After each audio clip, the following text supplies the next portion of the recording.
Parlons un peu maintenant d'un accessoire très utile, voire même vital, très apprécié quand on fait de la photo le matin ou le soir. Dès qu'il y a du soleil, j'ai nommé le pare-soleil. Ce petit bout de plastique, vendu généralement une fortune, c'est juste démesuré, c'est à peu près comme le niveau à bulles. Malheureusement, on peut difficilement faire sans, en tout cas à mon goût. Et c'est surtout très dommage de mettre 800 € dans un super objectif et de ne pas ajouter les, je sais plus, 30 ou 40 € qui restent pour acheter un pare-soleil.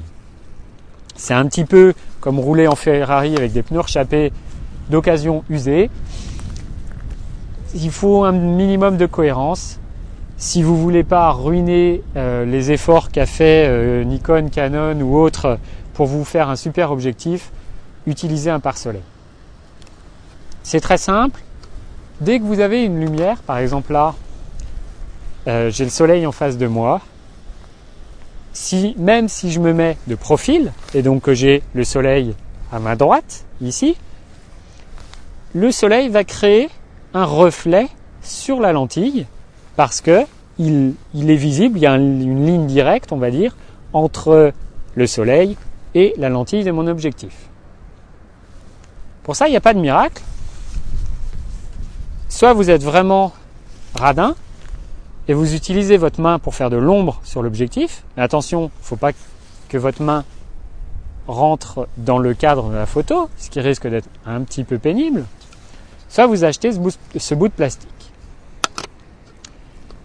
Alors, l'intérêt, c'est donc de limiter ce côté réflexion du soleil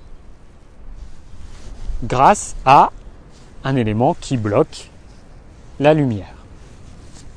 Par contre, je suis désolé, vous pouvez trouver des très bons prix, en tout cas, en termes de pare-soleil sur eBay ou autres magasins du même genre, qui sont des copies ou on va dire des versions simplifiées des pare-soleils que peuvent vous fournir les fabricants.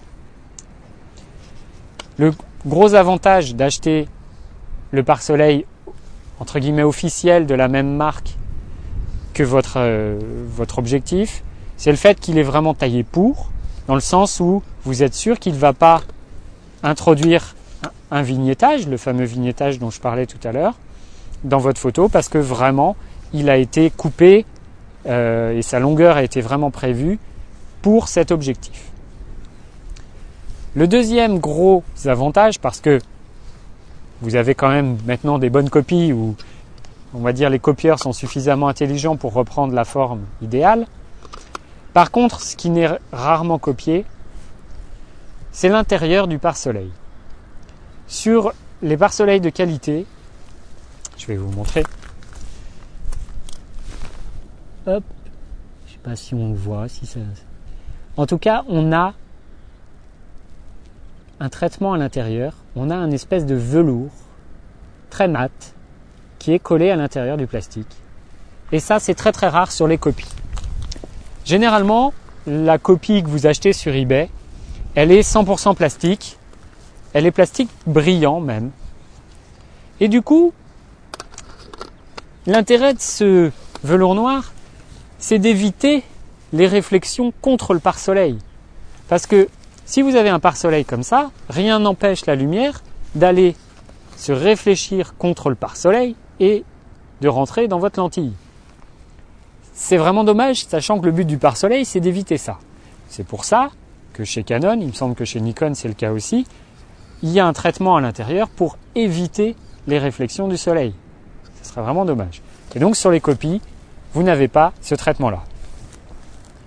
Donc, je suis désolé, mais il faut généralement passer par l'original, se ruiner parce que c'est vraiment abusé le prix, mais malheureusement il n'y a pas vraiment d'autre alternative à part le faire vous-même. Si vous vous sentez d'humeur à acheter du velours et à le coller à l'intérieur, mais vous assurer qu'il soit suffisamment fin pour ne pas apparaître à l'intérieur dans le viseur, et donc sur la photo. Ça me paraît un petit peu délicat.